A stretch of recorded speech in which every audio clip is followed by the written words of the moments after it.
आज हम बात करेंगे इंटरनल एनर्जी की। Internal energy the sum of all type of energies.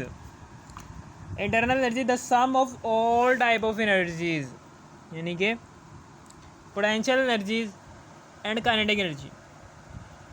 सारी की सारी एनर्जीज के सम को, यानी कि सारी की सारी एनर्जीज, पोटेंशियल एनर्जी और काइनेटिक एनर्जी, जितनी भी एनर्जीज हैं उन सारे के सारे एनर्जीज को जमा करोगे ना तो आपके पास इंटरनल एनर्जी आ जाएगी सिस्टम की।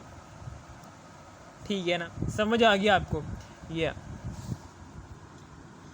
इंटरनल एनर्जी जो उनसी होती है, ये क्या होती है? ये सम होता है पोटेंशियल एनर्जी का प्लस काइनेटिक एनर्जी का।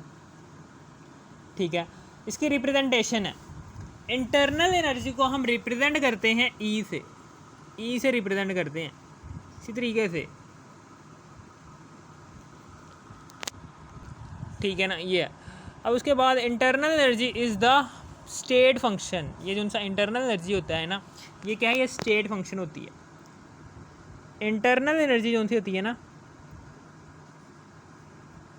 ये इंटरनल एनर्जी जो सी होती है, इंटरनल एनर्जी ये क्या होता है? ये स्टेट फंक्शन होता है।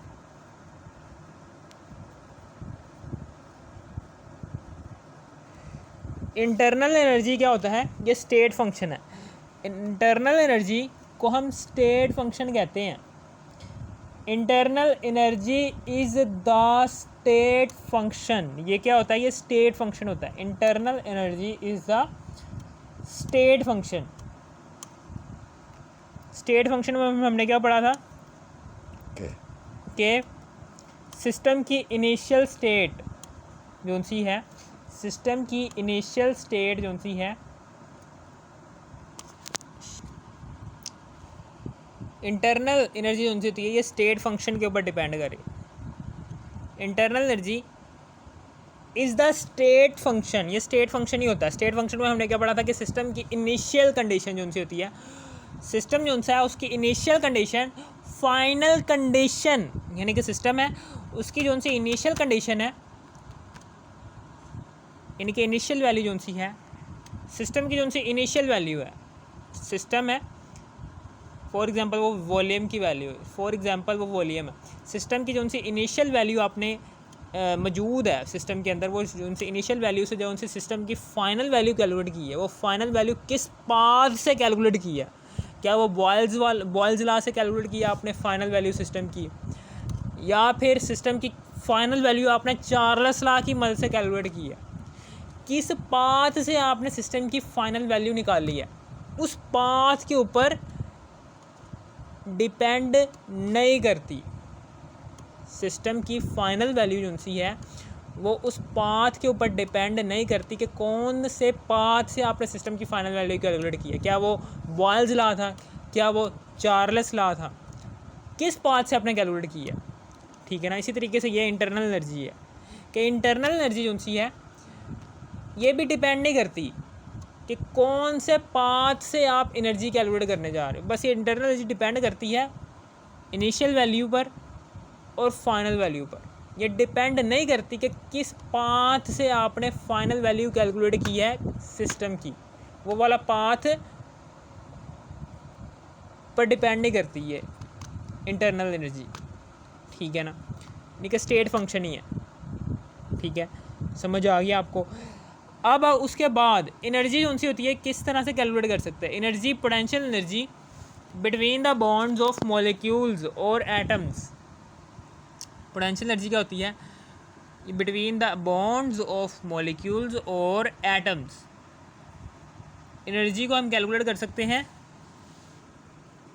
पोटेंशियल एनर्जी को जमा करके काइनेटिक एनर्जी में। पोटेंशियल एनर्जी होती क्या है? पोटेंशियल एनर्जी होती है जी, ये होती है कि between the bonds of molecules, के मॉलिक्यूल्स हैं, एक मॉलिक्यूल फॉर एग्जांपल ये HCl मॉलिक्यूल है, HCl मॉलिक्यूल है, इस मॉलिक्यूल के दरमियान ये बॉन्ड है। ठीक है ना, ये दो एटम्स है, मॉलिक्यूल के अंदर दो एटम्स हैं, इन दो एटम्स के दरमियान ये बॉन्ड है। ये बॉन्ड में जो उनकी एनर्जी स्टोर है ना, इस स्टोर शुदा एनर्जी को कहते हैं पोटेंशियल एनर्जी। पोटेंशियल एनर्जी क्या होती है कि एक मॉलिक्यूल में मौजूद जितने भी एटम्स हैं उन सारे के सारे एटम्स के दरमियान जितने भी बॉन्ड्स हैं उन सारे के सारे बॉन्ड्स के अंदर एनर्जी पहले से स्टोर हुई होती है। उस स्टोर शुदा एनर्जी को, उस जज़ब शुदा एनर्जी को, वो जो उनसी बॉन्ड बनाने में इस्तेमाल हुई है एनर्जी, वो जो उनसे बॉन्ड में स्टोर है एनर्जी, बॉन्ड में ज़ख़ीरा शुदा एनर्जी को कहते हैं हम। ये क्या है? ये पोटेंशियल एनर्जी है। ठीक है ना, समझ आ गई आपको? आपने अभी पढ़ा है कि जैसे, ठीक है ना, समझ आ गई। ये है जी पोटेंशियल एनर्जी की डेफिनेशन। और काइनेटिक एनर्जी 3 तरह की होती है। एक होती है ट्रांसलेशनल काइनेटिक एनर्जी, एक होती है वाइब्रेशनल काइनेटिक एनर्जी, एक होती है rotational kinetic energy. Translational kinetic energy क्या होती है? ट्रांसलेशनल काइनेटिक एनर्जी ये होती है कि इसमें बॉडी के सारे पार्टिकल्स, ये बॉडी है फॉर एग्जांपल, ये बॉडी है जी, ये बॉडी है, इस बॉडी के सारे पार्टिकल्स एक ही सिमत में सफ़र कर रहे हो। हम यहाँ पर फोर्स लगा रहे हैं और बॉडी के सारे पार्टिकल्स एक ही सिमत में अमल कर रहे हो। इसको कहते हैं ट्रांसलेशनल मोशन।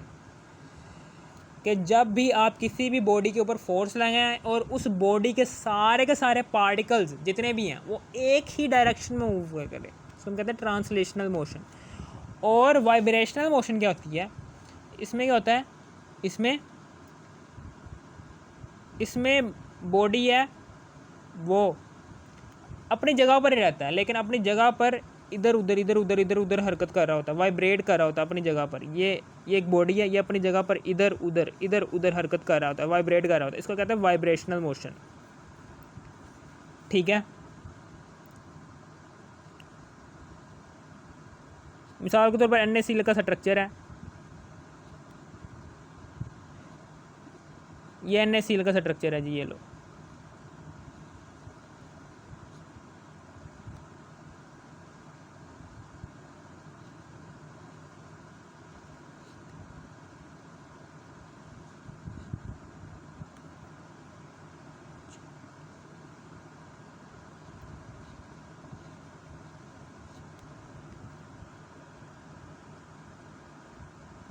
ठीक है,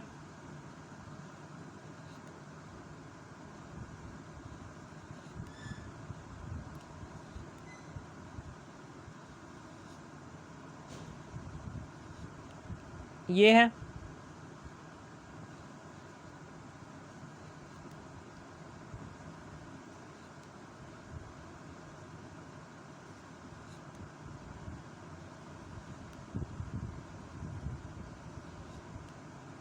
ठीक है। और इसी तरीके से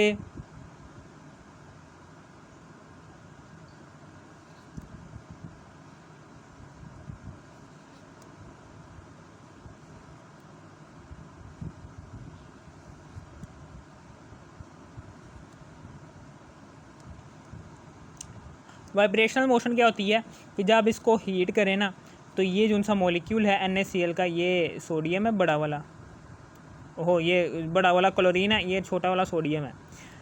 ये जो सा क्लोरीन है ये ना तो इधर जा सकता है ना ही इधर जा सकता है, ना ही ऊपर ना ही नीचे। तो ये क्या करता है? अपनी जगह पर रहते इधर उधर हरकत कर रहा होता है, ऐसे वाइब्रेट कर रहा होता है। इसको कहते हैं वाइब्रेशनल मोशन।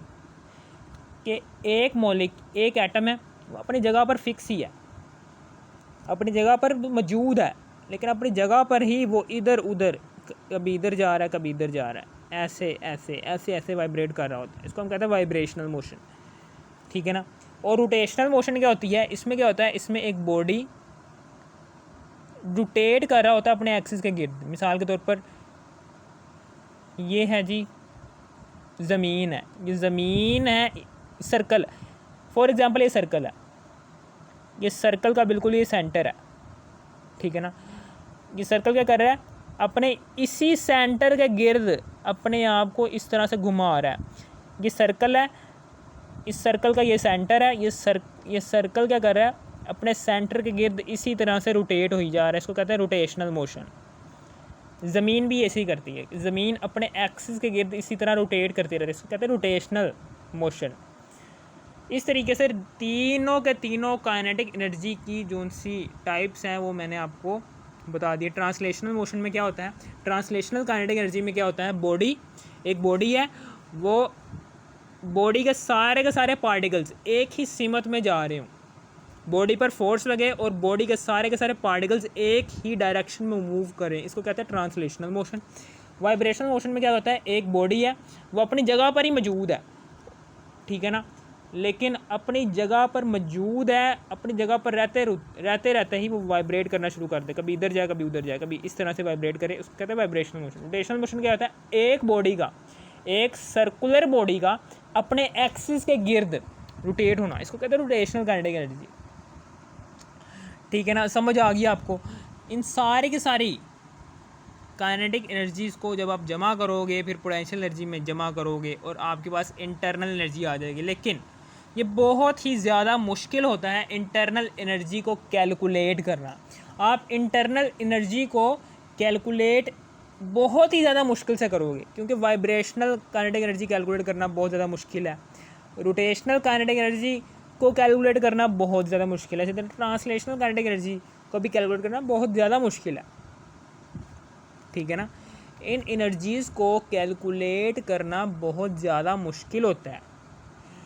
आप इन एनर्जीज़ को कैलकुलेट नहीं कर सकते कि कितना एक बॉडी रोटेट हो रहा है, कितना एक बॉडी वाइब्रेट हो रहा है, कितना एक बॉडी सीधी लाइन में मूव कर रहा है, ठीक है ना, और कितनी एक बॉडी के अंदर स्टोर शुदा एनर्जी है, ठीक है ना।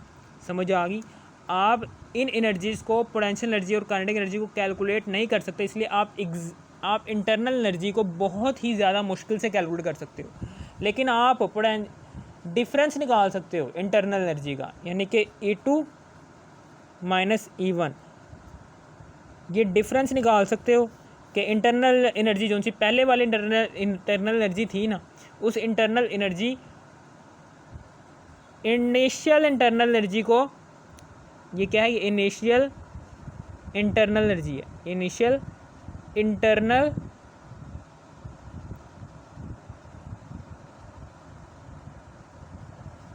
एनर्जी है।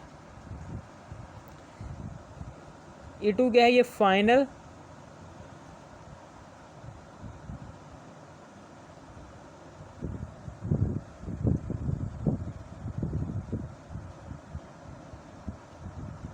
इंटरनल एनर्जी है। आप क्या करो, इनिशियल फाइनल इंटरनल एनर्जी को माइनस कर दो इनिशियल इंटरनल एनर्जी से, तो आपके पास इंटरनल एनर्जी कैलकुलेट हो जाएगी, ठीक है ना। यानी कि the internal energy can not be calculated directly. आप इंटरनल एनर्जी को डायरेक्टली कैलकुलेट नहीं कर सकते कि सारे के सारे ये जो उनसे इंटरनल एनर्जी है इसको आप डायरेक्टली कैलकुलेट नहीं कर सकते कि पहले ट्रांसलेशनल काइनेटिक एनर्जी निकाल ली, ट्रांसलेशनल काइनेटिक एनर्जी निकाल ली जी, फिर इसको जमा कर दिया वाइब्रेशनल काइनेटिक एनर्जी में,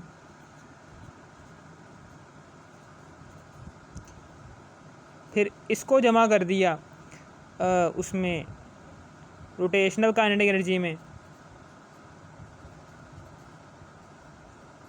फिर इसको जमा कर दिया पोटेंशियल काइनेटिक एनर्जी में। इस तरह बहुत ज़्यादा मुश्किल होगी, हम डायरेक्ट कैलकुलेट नहीं कर सकते इंटरनल एनर्जी को। The internal energy can not be calculated directly, but difference in internal energy, इनका डिफरेंस है ना, डिफरेंस, इस डिफरेंस से आप कैलकुलेट कर सकते हो इंटरनल एनर्जी को। अगर आपको इस वीडियो की ज़रा सी भी थोड़ी सी भी समझ आ गई हो, इस वीडियो को कर दो लाइक और सब्सक्राइब और शेयर भी कर देना। Thanks for watching me.